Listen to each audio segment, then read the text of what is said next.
Time testinin cəhətine baxırıq. Şimali Amerika, ABŞ 17-20-ci əsrin əvvəllərində dövlətlərarası münasibətlər Birinci Dünya müharibəsi. Deməli, 18-ci il mart ayının 3-də Dövlətlər İttifaqı ilə separat sülh müqaviləsi imzalayıb müharibədən çıxan dövlət təbii ki, Rusiya. Rusiya olacaq 1. 5 Almaniya, 3 Polşa, 2 Belarusiya, 4 İtaliya. Verilmiş xüsusiyyətlər aiddir.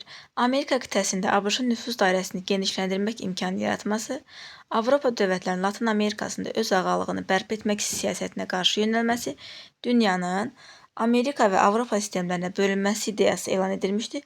Təbii ki, azad olma haqqında bəyannamə yox, böyük dəyənək yox, istiqlaliyyət bəyannaməsi xeyr, hüquqlar haqqında bir xeyr, Monro doktrinası, yəni bir növ təcridçilik siyasəti. Dünyanı iki bloka bölmüşlər, Amerika və Avropa. ABŞ-ın istiqlaliyyət müharibəsində qalib gəlməsinin səbəblərindən deyil, Avropa dövlətlərinin ABŞ-ə yardım etməsi, bəli. Həm Fransa, həm İspaniya, həm Hollandiya partisan müharibəsi taktikasından istifadə edilməsi, bəli. ABŞ-da kürəyin ləğvi xeyr. ABŞ-da kürəyin ləğvi olub 1863, istiqlaliyyət müharibəsi olub 1775-83. Ona görə C olacaq. Berlin Konqresinin qərarlarına aid deyil. Afrikanın cənubu və Seylon adası İngiltərəyə verildi. Bu Viyanadır, Viyana. Ona görə 1 olacaq. Kipr adası İngiltərəyə icazə verildi. Bu düzdür.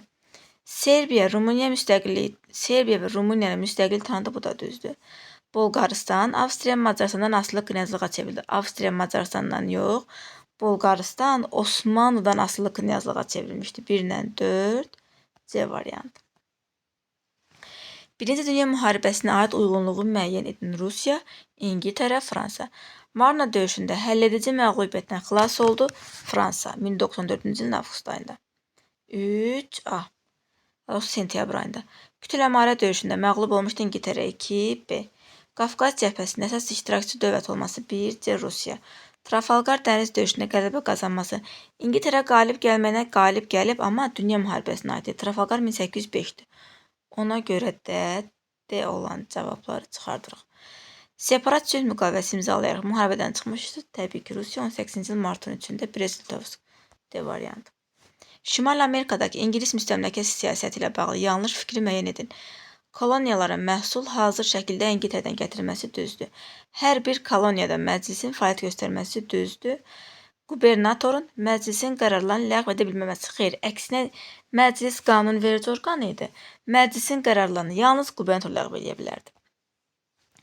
Paris Sülh Konfransına aiddir. Balkan yarımadasının ərazi bütövlüyü ABŞ tərəfindən tanındı. ABŞ yox, Avropa dövlətləri tərəfindən. Rusiya Qara dənizə donanma saxlaya bilməzdi, bəli. Tərəflər işğal etdikləri torpaqları geri qaytardı, bəli. Bolqarıstan Osmanlıya verildi. Paris Sülh Konfransına xeyr əlaqəsi yoxdur. Qara dəniz bütün ölkələrin ticarət gəmiləri üçün açıq idi, bəli. Ticarət gəmiləri üçün açıq idi, amma hərbi gəmilər üçün bağlanmışdı. Olacaq 2, 3, 5, B variantı. Ardıcıllığı müəyyən edin. ABŞ-da Konstitusiyanın qəbulu 1787. ABŞ-ın Kanadaya ordu yeritməsi 1812. Homoseslər haqqında qanun 1862. ABŞ-də Respublikası Partiyasının namizədi Avram Lincoln sessiyada qalib gəldi 1860.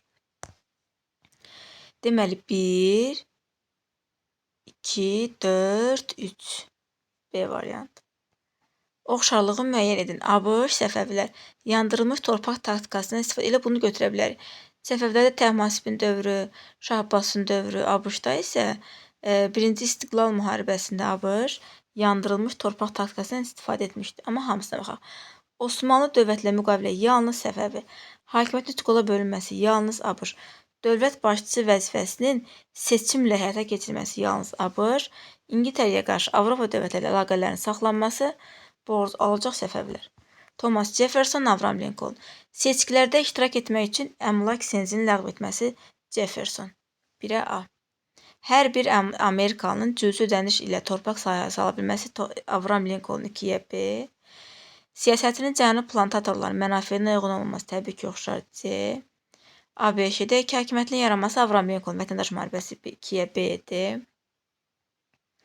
Böyük dəyənək siyasəti Theodore Rooseveltin dövründədir. Deməli 1-ə A, oxşara C, 2-yə də B ilə D. 1-ə A, oxşara C 2-yə də B ilə D. Amerika hansı döyüşdən sonra iki cəbhədə mübarizə aparmağa məcbur oldu? Almaniya hansı döyüşdən sonra? Təbii ki, 14-cü ildə. Göstərilənlər hansı dövlət tayıdır? Ərəb tayfalarına müstəqillik vəd edərək onları Osmanlı dövlətinə qarşı qiyama təhrik etdi. Çanaqqala döyüşündə öz dominatorlarla iştirak etdi. Təbii ki, İngiltərə. Verilmiş xüsusiyyətlərinə aid olduğu prezidenti müəyyən edin. Böyük dəyənək siyasətini yeritməsi. Böyük dəyənək Theodore Roosevelt. Çində ABŞ-ın mövqeyini möhkəmləndirməyə çalışması. Theodore Roosevelt, Tretelyan qanun Theodore Roosevelt. ABŞ ilə Fransa tarixçinin oxşarlığı müəyyən edin. Taiplər hərəkatının yatırılmasında iştirak etmələri bəli. Birinci Terek müharibəsində iştirak etmələri xeyr ki olmaz. Vətəndaş müharibəsinin baş verməsi. Fransada vətəndaş müharibəsi yox idi, ABŞ-da var idi. Vicdan azadlığı da hüququnun verilməsi, hər ikisini götürə bilərik. ABŞ-da 1791, Fransada 89-a götürə bilərik. İngiltərə ilə müharibəni aparması hər ikisini oxşayacaqdır. 1, 4, 5. Birinci Dünya müharibəsi nəticələrinə aid deyil. Avstriya, Macarıstan və Almaniya imperiyaları dağıldı. Avstriya, Macarıstan, Almaniya imperiyaları dağıldı. Avropanın sosial-iqtisadi həyatına ciddi zərbə gördü. Müharibədən ən güclü çıxan Çar Rusiyası oldu. Çar Rusiyası dağılıb 1917-ci ildə fevral inqilabı ilə. Yəni dünya müharibəsi bitəndə artıq Çar Rusiyası yox idi. Sovet Rusiyası var idi. Ona görə C variantı. Yeni müstəqil dövlətlər yaranmışdı. Bəli, Serb, Xorvet, Sloven krallığı yaranmışdı. Müstəmləkə sisteminin böhran keçməsinə səbəb olmuşdu, düzdür. ABŞ konstitusiyasına əsasən 91-ci il düzəlişi nəzərdə tutulurdu. Din azadlığını və yığıncaq hüququnu ləğv etməsi, ləğv yox. Seçkidə əmlak sənədi ləğv etməsi, bu Thomas Jeffersondur. Günahkarların yalnız məhkəmənin qərarla həbs oluna bilməsi, bəli. Yəni deyirdi ki, məhkəmənin hökmü olmadan heç kəs həbs oluna bilməzdi. Deməli, deyirik ki, günahkarlar yalnız məhkəmənin qərarla həbs oluna bilərdi. Məhkəmənin qərarı olmadan həbs oluna bilməzdi. 20-ci əsrin əvvəllərində dövlətlərarası münasibətlər üçün xarakterik deyil. Balkan müharibəsinin baş verməsi 1911-12-13. İngiltərə və Rusiya arasında müqavilə imzalaması 1904. Rusiya-Yapon müharibəsinin baş verməsi 4-5. Antanta müqaviləsi 4-7. Avstriyanın Bosniya-Herseqovinanı idarə etməyə başlaması. İdarə etməyə başlayıb 1878. Özünə ilhaq eləyibdi 1908. Bizə 20-ci əsrin əvvəllər dediyinə görə Y olmaz. Çünki idarə eləməyə başlaması 78-ci ildə. Birinci Dünya müharibəsinin gedişində 1915-ci ildə baş vermiş hadisələrə aid deyil. Mərkəz dövlətlərin ittifaqının yaranması düzdür. Almaniyanın zəhərli xlor qazından istifadə etməsi düzdür. İtaliyanın müttəfiqlərinə xəyanət edərək Dörtlər İttifaqına qoşulması. İtaliya müttəfiqlərinə xəyanət etdi, amma Dörtlər İttifaqına yox, Antantaya qoşulmuşdu. 15-ci ildə Almaniya 2 yeni silah növündən istifadə etdi. İngiltərəyə qarşı sualtı qayıqdan düzdür. Bir də Belçikada İngilislərə qarşı zəhərli xlor qazı, bu da 1-2. ABŞ-yə qarşı radar sistemi yox, 2-ci Dünya müharibəsində radar sistemi. Verdin döyüşə tanklardan Verdində tank yox idi. Tank döyüşü Somma döyüşü idi. Müharibəyə imperiya kimi daxil olub, respublika kimi çıxan dövlət, imperiya kimi daxil oldu Almaniya, respublika kimi çıxdı, elə yeni Almaniya. 5. 71-ci ildə imperiya yaranmışdı. 17-ci ildə, daha doğrusu 18-ci inqilab olur. Monarxiya devrilir. Artıq Almaniya dünya müharibəsindən çıxan da imperiya yox, respublika idi.